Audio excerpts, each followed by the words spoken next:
یہ تنظیم ہی دہشت گرد ہے۔ یورپی یونین نے ایرانی پاسداران انقلاب کو دہشت گرد تنظیم قرار دے دیا۔ ای یو وزرائے خارجہ نے پاسداران انقلاب کو دہشت گرد تنظیموں میں شامل کرنے کی منظوری دے دی۔ ای یو خارجہ پالیسی چیف کاجا کلاس نے کہا، ایرانی پاسداران انقلاب کو دہشت گرد تنظیم قرار دینے کے حوالے سے فیصلہ کن پیش رفت کر لی ہے۔ جبر کو جواب دہ کیے بغیر نہیں چھوڑا جا سکتا۔ جو حکومت اپنے ہزاروں لوگوں کو قتل کرتی ہے وہ اپنی تباہی کی طرف بڑھتی ہے۔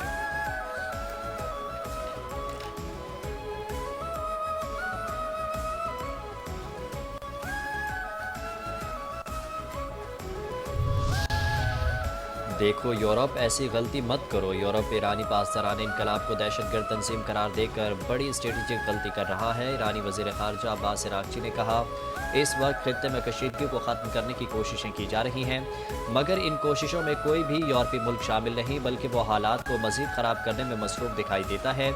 غزہ میں اسرائیل کی جانب سے ہونے والی نسل کشی پر یورپ نے کوئی عملی قدم نہیں اٹھایا۔ ایران کے معاملے میں انسانی حقوق کے نام پر سیاست کی جا رہی ہے۔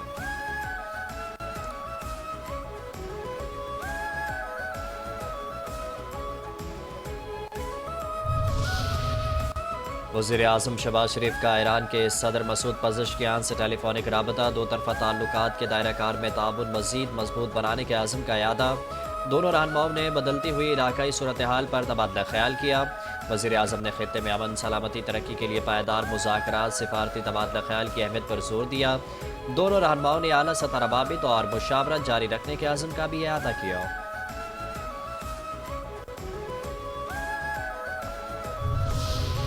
ابراہیمی معاہدہ غلط فہمیاں دور۔ بورڈ آف پیس کو ابراہیم معاہدے سے جوڑنا غلط فہمی ہے۔ پاکستان ابراہیم معاہدے کا حصہ نہیں بنے گا۔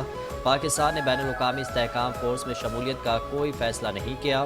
ترجمان دفتر خارجہ طاہر حسین اندراوی کی ہفتہ وار بریفنگ، کہا، پاکستان نے بورڈ آف پیس میں نیک نیتی کے تحت شمولیت اختیار کی۔ بورڈ آف پیس میں شمولیت کا مقصد غزہ میں جنگ بندی کو مستحکم بنانا ہے۔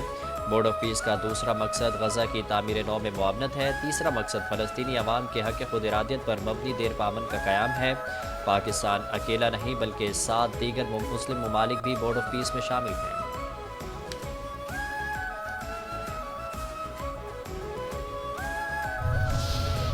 پاکستان اور بنگلہ دیش کے درمیان 14 سال بعد براہ راست فضائی رابطے بحال۔ بنگلہ دیش کی قومی ایئر لائن کی پہلی پرواز کراچی ایئرپورٹ پر لینڈ کر گئی۔ بنگلہ دیشی پرواز واٹر سلوٹ پیش خصوصی تقریب میں گورنر سندھ کامران خان ٹیسوری، بنگلہ دیشی ہائی کمشنر اور ایئرپورٹ حکام کی تقریب میں جذباتی مناظر بھی دیکھنے میں آئے۔ پاکستان میں موجود بنگالی کمیونٹی نے خوشی کا اظہار کیا، کہا، کم خرچ میں اپنے پیاروں سے ملنے بنگلہ دیش جا سکیں گے۔ ڈھاکہ اور کراچی کے درمیان پرواز کا دورانیہ 3 گھنٹے رہا۔ ابتدائی مرحلے میں ہفتے میں 2 پروازیں چلائی جائیں گی، جو جمعرات اور ہفتے کے روز آپریٹ ہوں گی۔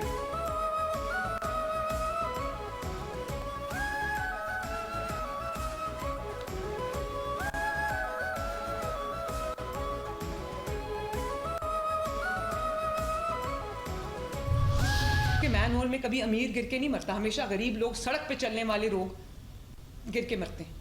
اور میں پلیز الاؤ می ٹو سے، اگر وہ میری بیٹی ہوتی یا آپ میں سے کسی کی بیٹی ہوتی، میں آپ سے پوچھتی پورا سسٹم ہل کے رہ جاتا یا نہ ہل کے رہ جاتا۔ بھاٹی گیٹ کے واقعے اور قتل میں کوئی فرق نہیں، ہر سطح پر مجرمانہ فعال ہوا ہے۔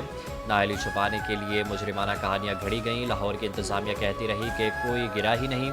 ذمہ دار قبول کرنے کے بجائے حقائق کو توڑ مروڑ کر پیش کیا گیا۔ جو افسران کھلے مین ہول کو بھی محفوظ نہیں رکھ سکتے، انہیں عہدے پر رہنے کا کوئی حق نہیں۔ وزیر اعلیٰ پنجاب مریم نواز متعلقہ اداروں پر برہم۔ بھاٹی گیٹ واقعے پر افسران کی سخت سرزنش۔ ٹیپا کے project director, manager, safety in charge اور کنسلٹنٹ کو فوری گرفتار کرنے کا حکم، کہا، 10 ڈپارٹمنٹ بیٹھے ہوئے ہیں، جواب ایک کے پاس بھی نہیں۔ آدھا درجن انچارج ہیں لیکن جب واقعہ ہوا تو کوئی پہنچا ہی نہیں۔ Commissioner Lahore, D C Lahore, D G L D A اے اور اسسٹنٹ کمشنر کو سزا ملنی چاہیے۔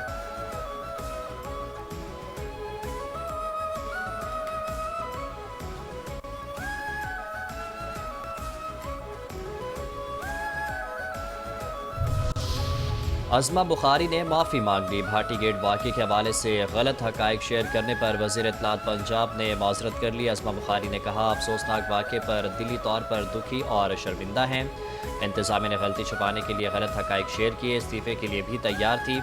وزیر اعلیٰ کا حکم تھا، میری غلطی نہیں ہے۔ مریم نواز نے آج غلطیوں اور کوتاہیوں کو چھپایا نہیں، ذمہ داران کو گرفتار کرایا۔ پنجاب میں انسانی جان کے ضیاع کا کوئی معافی نہیں۔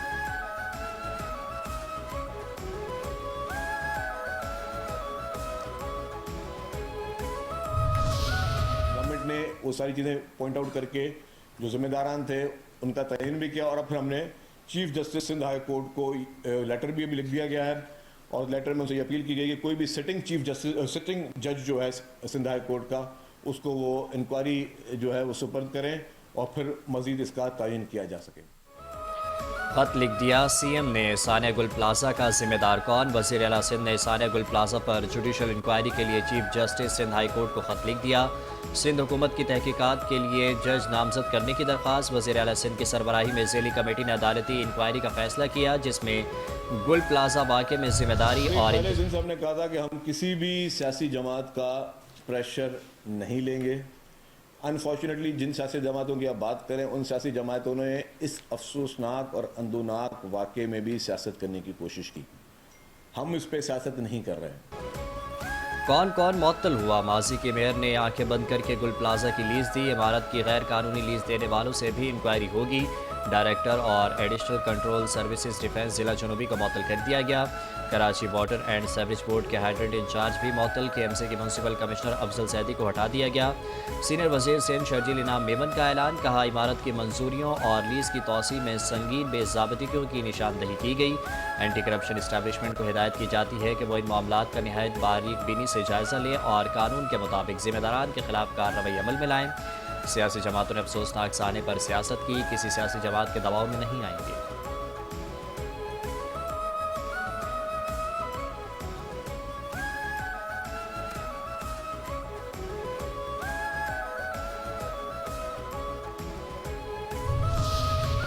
ہو گئی نجکاری مکمل. قومی ایئر لائن پی آئی اے کی نجکاری کا اہم مرحلہ مکمل. اسلام آباد میں پی آئی اے کے حصول کے لین دین سے متعلق تقریب. حکومت اور عارف حبیب کنسورشیم کے مابین ٹرانزیکشن کی دستاویزات پر دستخط. تقریب میں وزیر اعظم Shehbaz Sharif, chief of army staff, chief of defence forces field marshal Syed Asim Munir کی شرکت. وزیر اعظم نے خطاب میں کہا پی آئی اے کی نجکاری کا عمل شفاف انداز میں بخوبی انجام کو پہنچا. نجکاری کے بعد پی آئی اے کی عظمت رفتہ بحال ہوئی. عوام کو نہ صرف بہترین سفری سہولیات فراہم ہوں گی بلکہ پاکستان کا نام بھی بلند ہوگا. سہولتوں کی بہتری سے ادارے کا معیار بھی بہتر ہوگا.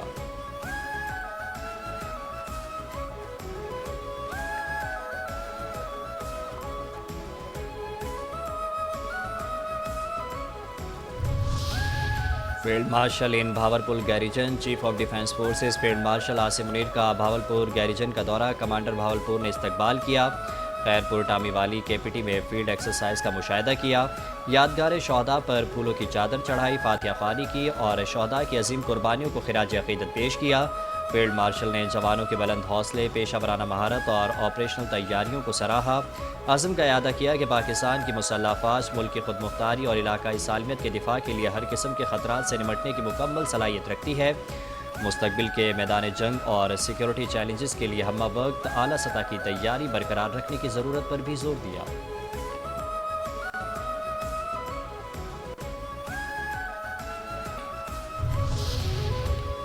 زرداری صاحب پہنچے پاکستان. صدر مملکت آصف علی زرداری کا دورہ متحدہ عرب امارات مکمل. وطن واپسی پر دبئی سے کراچی پہنچے. دبئی ایئرپورٹ پر صدر پاکستان کو وزیر مملکت عبد الرحمن بن محمد الویس, سفیر پاکستانی قونصلیٹ کے افسران نے رخصت کیا. صدر مملکت نے متحدہ عرب امارات کے صدر شیخ محمد بن زید ال نہیان اور وزیر اعظم شیخ محمد بن راشد المکتوم سمیت اہم ملاقاتیں کی.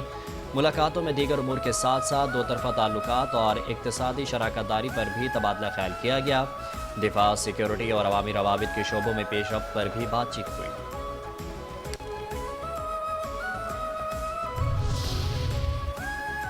خاتون اول بی بی آصفہ بھٹو زرداری کا دبئی میں مستقبل کے میوزیم کا دورہ. خاتون اول نے میوزیم کے مخصوص فن تعمیر کی تعریف کی.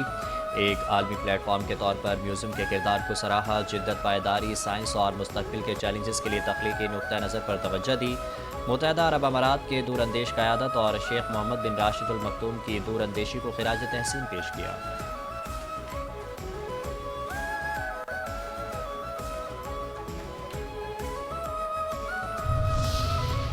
D G I S P R in Jamia Karachi. D G I S P R کی جامعہ کراچی میں طلبہ و اساتذہ کے ساتھ خصوصی نشست. جامعہ کراچی پہنچنے پر اساتذہ, طلبہ اور فیکلٹی ممبران نے D G I S P R کا والہانہ استقبال کیا.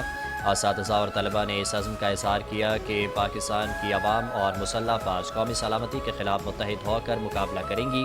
اس موقع پر اساتذہ کا کہنا تھا کہ بغیر تحقیق معلومات پھیلانا معاشرتی انتشار کا باعث بنتا ہے۔ پاک فوج کا تعلیمی اداروں سے رابطہ نوجوانوں کے اعتماد اور قومی سوچ میں اضافہ کرتا ہے۔ خصوصی نشست کے دوران طلبہ کا کہنا تھا کہ نوجوان نسل ملک کے دفاع میں اپنا کردار ادا کرنے کے لیے پرعزم ہے۔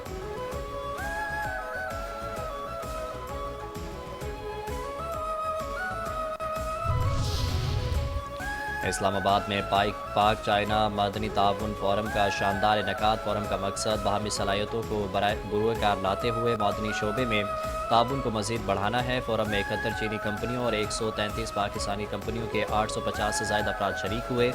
چین کے سفیر نے پاکستان کے مدنی شعبے میں چین کی گہری دلچسپی کا اظہار کیا۔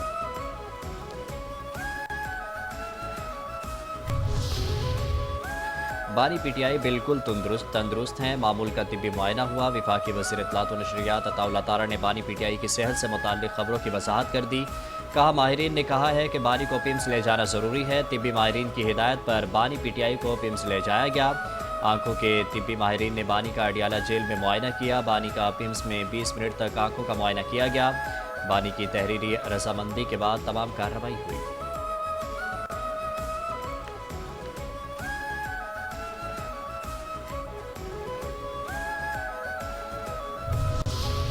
وزیر اعلیٰ سندھ مراد علی شاہ سے گیٹس فاؤنڈیشن کے گلوبل صدر کی قیادت میں وفد کی ملاقات۔ مراد علی شاہ کا سندھ حکومت کی پولیو کے خلاف جدوجہد میں گیٹس فاؤنڈیشن کے تعاون پر اظہار تشکر۔ وزیر اعلیٰ نے کہا سندھ حکومت نے پولیو کے خاتمے کے لیے مہم کو مزید بہتر بنایا۔ پولیو مہم کی کوریج ریٹ میں اضافہ ہوا ہے۔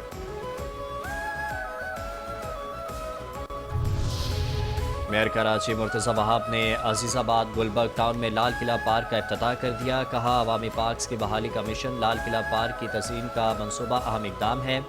عزیز آباد کے پارکس کی بہتری کراچی کو سرسبز بنانے کا عزم ہے۔ لاکھوں روپے کی لاگت سے لال قلعہ پارک کی اپ گریڈیشن کی گئی۔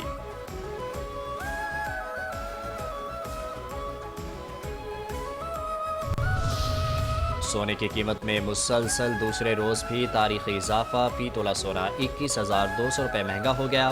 سونے کی فی تولہ نئی قیمت 5,72,862 روپے ہو گئی۔ 10 گرام سونے کی قیمت میں 18,175 روپے کا اضافہ۔ 10 گرام سونے کا بھاؤ 4,91,136 روپے ہو گیا۔